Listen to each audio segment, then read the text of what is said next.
정치 권하는 남자 권성동의 정치 권법. 네, 정치 권하는 남자 권성동의 정치 권법. 여의도 정치의 뜨거운 현안들 관록의 사선, 국민의힘 권성동 의원과 야당의 눈으로 들여다보는 시간입니다. 국민의힘 권성동 의원님 나오셨습니다. 안녕하세요. 예, 안녕하세요. 예, 지금 당 분위기는 좀 좋습니까? 윤석열 후보 입당을 했는데요. 예, 뭐 우선 지지도가 굉장히 당 지지도가 민주당보다 이제 역전을 했고요. 아, 다시 역전했군요. 예, 역전을 하고 또 대권 후보 지지도 1위 후보가 입당한 만큼 당 분위기는 굉장히 좋아지고 있습니다. 이게 지금 뭐 이벤트 효과라고 할까요? 일단은 입당하고 난 다음에 여론조사들 제가 하나 본 것 같은데요. 또 나왔는지 모르겠습니다만은 그 지지율은 꽤 많이 반등을 했더라고요. 예, 그렇습니다. 정책적인 이제 입당한 후에 PNR 리서치가 세계일보 의뢰로 이제 여론조사를 한 결과를 보면은 1,016명에게 조사를 했는데 윤석열 후보가 35.3%로 압도적 1위고요. 이재명 후보가 23.2%, 이낙연 후보가 16%거든요.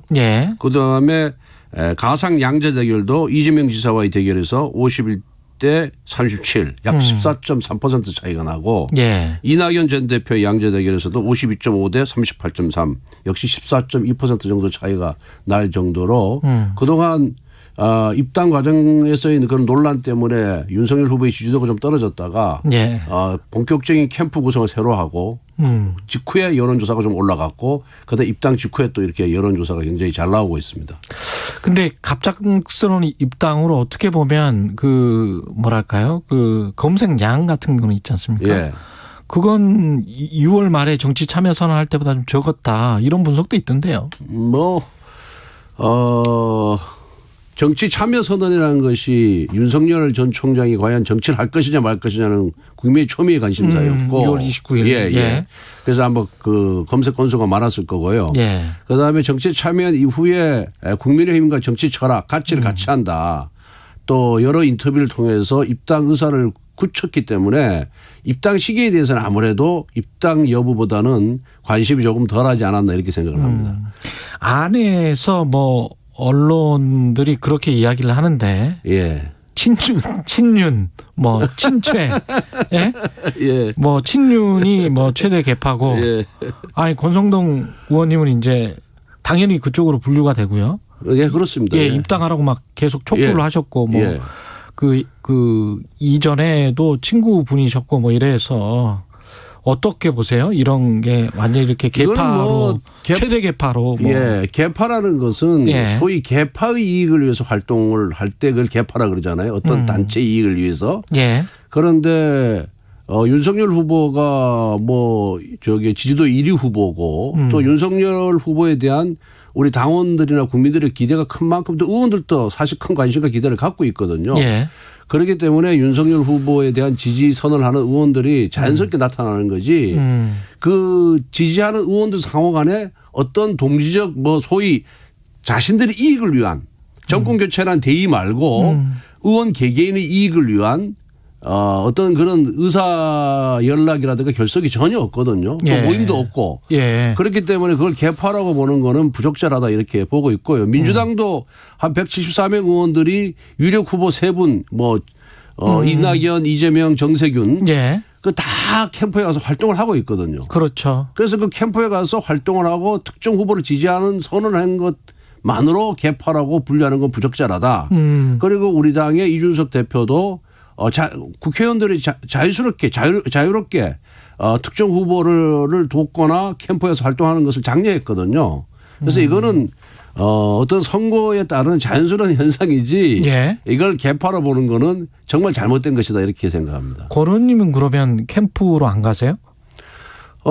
지금 그 윤석열 캠프가 새로 구성이 됐지 않습니까? 그런 과정이라든가 또 입당 과정에서 제가 계속해서 여러 가지 조언을 했기 때문에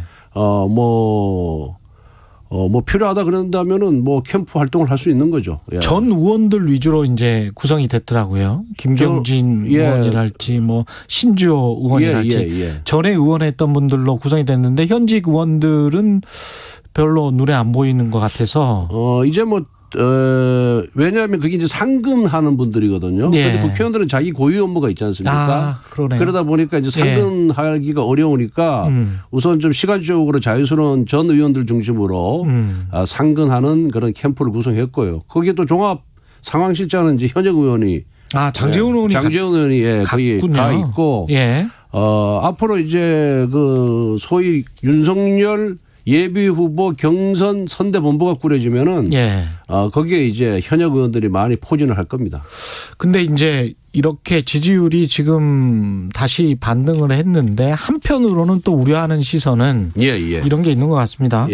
현재 가시화된 야권 후보가 한 12명인데 그 이낙연 이재명처럼 좀 팽팽한 긴장 관계가 있어야 넘버 2가 있어야 넘버 2 또는 넘버 3 뭐 이래야 좀 흥미도 끌고 그리고 혹시 모를 만약의 사태 그러니까 아까 대의 명분은 정권 교체라고 말씀하셨잖아요. 그러면 뭐 정권 교체만 되면 되는 거 아니에요. 어떻게 보면 그게 대의 명분이라면 그렇다면 넘버 2나 넘버 3가 좀 그 팍 치고 올라와야 되는 거 아닌가. 근데 그게 좀 안 보인다. 이런 걱정하시는 분들도 많더라고요.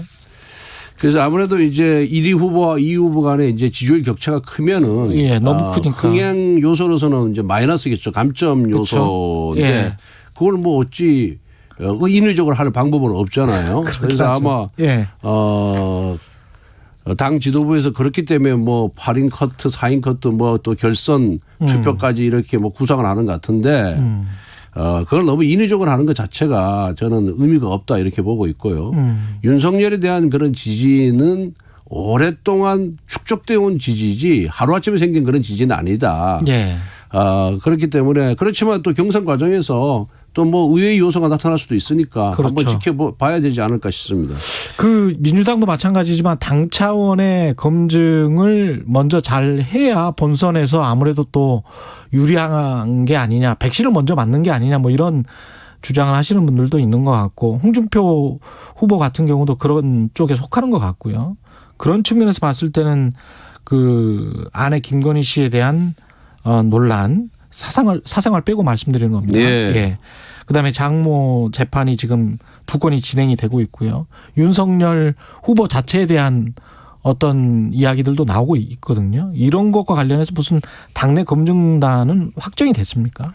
아직 뭐 확정이 안 된 것 같고 이제 최고위원회에서 뭐 당대표 직속으로 뭐 검증위원회를 후보 검증위원회를 이제 구성한다 이런 얘기가 지금 나오고 있잖아요. 그런데 과거 이제 이명박 박근혜 후보 경선 때 후보 검증위원회를 설치한 적이 있습니다. 그런데 그때는 그 경선관리위원회 산하에다가 이렇게 설치를 했지 당대표 직속으로 하지는 않았거든요. 그리고 그것도 후보들의 의견을 들어서 설치를 했지 이렇게 당 지도부가 후보들의 의견을 듣지도 않고 이렇게 독단적으로 결정하지도 않았어요. 그리고 그 검증단이 과연 무슨 큰 역할을 하겠느냐 무슨 의미가 있겠냐. 어차피 경선에 들어가면 후보 상호간의 검증 시간이 있기 때문에 그걸 통해서 다 드러나게 돼 있거든요. 그래서 저는 당 대표 직속의 후보 검증단이 무슨 네거티브 공세를 차단한다라는 명분은 있지만은 큰 효과를 보지 못할 것이다. 저는 그런 생각을 하고 있고요. 자연스럽게 후보들 상호간의 검증에 맡겨두는 것이 맞다. 저는 그렇게 보고 있습니다. 그렇게 하면서 뭐 검증하고 그러면 이게 지지율이 왔다 갔다 할까요? 어떻게 보십니까? 지난번에 엑스파일 논란이 굉장히 거셌잖아요. 아무런 영향이 없었어요. 왜? 아무런 근거 없는 그러니까 허위 주장이었기 때문에 그렇고 또 책임 있는 정치인이 그 내용을 어느 누구도 자기 입으로 언급하지 않았습니다. 왜? 명예훼손이 법적 책임에 걸릴까 봐 그만큼 근거 없는 소위 찌라시성의 그런 의혹을 갖고 공식적으로 제기하는 것 자체가 참 어려웠다는 이런 생각이 들고요. 또 윤석열 후보 장모 사건 같은 경우에도 법 앞에 예의가 없다라고 윤석열 후보 분명히 얘기를 했거든요. 그것도 전혀 영향을 미치지 못했다. 이렇게 얘기를 하고 최근에 또 윤 후보 부인에 관한 무슨 그 소위 유튜버에서 쓸데없는 말도 안 되는 얘기를 했지 않습니까? 그것도 다 사실 무근으로 드러났고 또 거기에 대해서 아무런 영향을 받지가 않아요. 그래서 이제 우리 국민들이 굉장히 이제 의식이 성숙해져서 후보의 비전과 정책 또 후보 자신의 문제에 대해서만 관심을 갖지 그 주변 사람들의 그런 문제점에 대해서는 그런 사실이 아닌 부분에 대해서는 전혀 관심을 안 갖는다. 그렇고 또 민주당이 제기한 X파일 문제도 아무런 관심을 갖지 못하고 이렇게 저게 팩트가 아니니까 쑥 들어갔는데 이걸 갖고 우리 당의 후보가 계속해서 문제 제기를 한다 그런다면은 그 문제 제기하는 후보가 오히려 우리 당원들이 비판에 직면할 것이다. 저는 그렇게 예상하고 있습니다. 예. 윤석열 후보의 정책과 비전을 말씀을 하셨는데 매일경제 인터뷰를 혹시 보셨습니까? 1시간 동안의 동영상. 그거 보면 그 국민의힘 내부에서도 아마 윤희숙 의원이나 다른 분들이 어떻게 생각하실지는 모르겠습니다만은 윤희숙 후보가 들어갔죠. 아니 왜냐하면 그 밀턴 프리드만을 아주 잘 아시는 분이기 때문에 이 약간 좀 우려스러운 부분이 저는 다른 부분보다 그 검사 출신이시니까 잘 아실 거예요. 형사법을 개정해야 되겠다라고 했잖아요. 그러면서 이거는 사실은 최이배 전 의원도 비판을 해놨어요. 페이스북에. 경영진을 직접 사법 처리하는 문제에 대해서는 개선이 필요하다. 이런 식으로 이제 미국식으로 가겠다. 그래서 기업에게 벌금만 물리고 경영진의 형사처벌은 면해주는 식의 그런 형사법 개정을 이야기를 했단 말이죠. 이건 과거 불법 경영한 자들을 단죄하던 검사 시절의 모습도 출마 선언의 공정도 보이질 않는다. 이렇게 비판한 최이배 의원의 비판이 타당해 보이는데요. 어떻게 보십니까? 이건 잘못하면 재벌들한테 면죄부 주는 건데. 그게 이제 재벌한테 면죄부 주는 게 아니라 그게 이제 배임죄에 보면은 우리 이제 대기업 임원이나 중소기업 임원을 처벌할 때 가장 많이 적용하는 죄명이 배임죄입니다. 그렇죠. 그 배임죄에 보면은 경영 판단의 원칙이라는 것이 있어요. 그러니까 결과 책임이 아니라 그 당시 판단할 때 모든 상황을 종합해서 그 판단이 문제가 없다 그런다면 처벌하지 말아야 되는데 우리나라에 있어서 지금까지 수사 관행은 결과 책임을 노는 거예요. 그렇게 판단했는데 결과적으로 큰 손해를 회사에 손해를 입혔다. 이러면은 그 경영 판단의 원칙을 잘 적용하지 않고 뭔가 꼬투리를 하나 잡아가지고 좀 처벌해서 이건 너무 과한 것이 아니냐. 미국은 경영 판단의 원칙이 굉장히 광범위하게 보장이 되어 있거든요. 보호가 되어 있거든요. 적용이 되고. 그래서 그런 차원에서 그런 부분에 좀 더 신중을 기하자는 의미에서 그런 발언을 한 것으로 이해하면 되지 않을까 이렇게 생각합니다. 근데 이런 부분들 전반적인 1시간짜리 동영상의 부분들이 중도 확장성과는 약간 좀 거리가 있는 것으로 보여지기는 하거든요. 근데 뭐 중도라는 것이 이제 뭐 지역 중도도 있을 거고 세대적인 중도도 있을 거고 여러 가지 이제 의미의 중도인데 그거와 관계없이 지금 뭐 호남으로의 확장 노력이라든가 또 과거에 국민의힘을 지지하지 않았던 과거에 민주당을 지지했던 그런 인사들과의 잦은 만남 또 그분들이 지지를 이끌어내기 위한 노력 등등을 해서 중도 확장을 위해서 굉장히 노력하고 있다는 말씀은 드립니다. 그런데 최이배 의원 같은 경우에 윤 캠프가 김관영, 김성식, 최이배에게 합류 제안을 했다고 기사가 나왔는데 이건 완전히 언론 플레이다. 윤 캠프의 언론 플레이에 같이 놀아줄 시간이 없다. 이렇게 이제 직격탄을 날렸단 말이죠. 글쎄요. 뭐 최이배 의원한테 제안했는지 안 했는지 저도 잘 모르겠는데. 뭐 하여튼 최근에 금태섭 의원하고도 만남을 가졌고 그렇기 때문에 또 최장직 교수하고도 만남을 가졌고 또 그분들도 뭐 윤 후보에 대해서 그렇게 나쁜 감정 오히려 호감을 갖고 있는 것으로 그렇게 알고 있거든요. 그래서 뭐 한두 명에 대해서 그런 한두 명에 대한 거론으로 그 전체를 일반하기는 저는 어렵다 이렇게 생각합니다. 김종인 전 비대위원장이 캠프에 합류하느냐 또는 김태섭 전 의원이 캠프에 합류하느냐 그것도 상당히 큰 바로미터가 될 것 같은데 어떻게 보세요? 김종인 위원장께서는 뭐 본인이 그 경선 캠프에 그분의 무게에 비춰봤을 때 경선 캠프에 합류하는 것 자체가 좀 기대하기가 어려운 것이 아니냐 이런 생각이 들지만은 그래도 그분을 따르고 또 그분이 좋아했던 여러 뭐 김병민 대변인이라든가 윤희석 대변인 또 뭐 앞으로 합류할 정태근 전 의원 같은 분들이 캠프에 합류하면은 결국은 간접적으로 합류하는 것이 아니겠느냐 이런 생각이 들고요. 예. 금태섭 의원도 뭐 생각이나 가치가 사실은 뭐 국민의 힘이나 또 윤석열 후보의 가치와 거의 비슷하거든요. 예. 그래서 저는 금태섭 전 의원도 합류할 가능성이 굉장히 높다 이렇게 보고 있습니다. 그 금태섭 전 의원은 근데 이제 국민의힘에 대해서는 또 비판적이지 않았었습니까? 그쪽으로는 물론 뭐 국민의힘에 대해서는 민주당 소속이었고 예. 또 민주당에 있다 보니까 예. 비판적이었지만은 근데 또 민주당에서도 굉장히 비판적이고 해서 그랬었죠. 예, 이제 또 새로운 새로운 인물이 국민의힘에 정격 입당을 했고 그분이 예. 또 윤석열 후보가 후보의 지지도 이를 달리고 있는 만큼 예. 생각이라는 게 좀 변하지 않겠습니까? 예. 의원님이 또 들어와서도 바꿀 수 있는 거니까. 예, 제일 잘 아실 것 같은데 지금 현재로서는 왜냐하면 직접 만나서 이야기도 해보시고 그래서 그 윤석열 후보의 국정 철학이라고 할까요? 그러니까 어떤 철학과 비전이 지금 과거에는 뭐 김종인 전 비대위원장 3지대 이야기하고 중도 확장 이야기하고 쭉 그랬단 말이죠. 근데 이제 최근에 계속 메시지는 상당히 우파 쪽으로 들려요. 그런 메시지가 많았고 어떻게 보세요?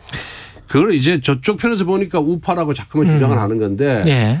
윤 후보는 기본적으로 이제 공정과 상식 그다음에 헌법 가치를 중시하는 그런 후보거든요. 예. 그런데 지금의 문재인 정부 들어서 모든 이런 현상이 모든 제도라든가 모든 정책이 이 공정과 상식에서 벗어났기 때문에 그런 공정의 가치를 회복하자. 그다음에 우리 국민 대다수가 원하는 방향으로 제도 개선을 하자라는 의미에서 얘기하다 보니까 민주당 쪽에서는 계속해서 공격할 게 없으니까 그것이 우파라고 공격을 하는 거죠. 예. 그렇게 보시는군요. 예. 예. 국민의당 합당은 이거는 어떻게 된 건가요? 글쎄 당 지도부끼리 양당 지도부끼리 뭐 협상을 하고 있는 모양인데 잘 안 되는 것 같아요. 저도 그 구체적인 사정은 잘 모르겠는데 예. 다만 이제 우리 국민의힘이 큰 집 아닙니까? 예. 큰 집. 예. 객관적으로 봐서 큰 집이니까. 예. 그렇죠. 그렇죠. 예. 큰 집이 작은 집을 부르려면은 예. 좀 더 관대해지고 좀 더 양보해야 되는 것이 아닌가 이런 기본적인 생각을 갖고 있는데. 국민의힘이 오히려. 예. 갖고 있는데 그 이제 관대라든가 양보라는 것도 어느 정도 이제 기준이 있어야 될 거 아니겠습니까? 그런데 이제 구체적인 제가 그 내용을 잘 모르기 때문에 예. 거기에 대해서는 제가 언급하는 게 적절치 않은 것 같습니다. 혹시 안철수 국민의당 대표가 이렇게 시간 끌면서 이게 안 되면 11월에 어떤 대선 출마를 하고 뭐 이런 어떤 수순 그러면서 이제 국민의힘 후보와 단일화하자. 뭐 이런 식으로 갈 가능성은 어떻게 보세요? 뭐 배제하기는 어렵습니다만은 우선 그 안철수 대표께서 서울시장 경선에 참여하지 않았습니까? 예. 그때 대권 도전을 안 한다고 저는 대권 도전은 하지 않는다라고 저는 말씀하신 것으로 그렇게 기억을 하고 있어요. 저도 그렇게 기억하네요. 예. 그리고 우선 뭐 서울시장 선거에 나와서 안 된 분이 다시 대권에 또 도전하는 것 자체도 이 국민들이 그걸 잘 수용할까 하는 측면에서 봐서는 저는 대권 출마 안 한다는 쪽에 저는 좀 더 많은 비중을 두고 있고요. 예. 앞으로 좀 더 대화를 잘해 가면은 저는 안철수 대표와의 우리 당과의 그런 합당 내지 합류가 가능하다고 생각하고 있습니다. 알겠습니다. 오늘은 여기까지 하겠습니다. 말씀 감사하고요. 정치 권하는 남자 권성동의 정치권법 국민의힘 권성동 의원이었습니다. 고맙습니다. 네, 감사합니다. 예, 오늘 인터뷰 중에 언급된 여론조사 관련해서 자세한 내용은 중앙선관위 여론조사 홈페이지에 확인하실 수 있습니다. 고맙습니다. 예. 공정, 공익, 그리고 균형.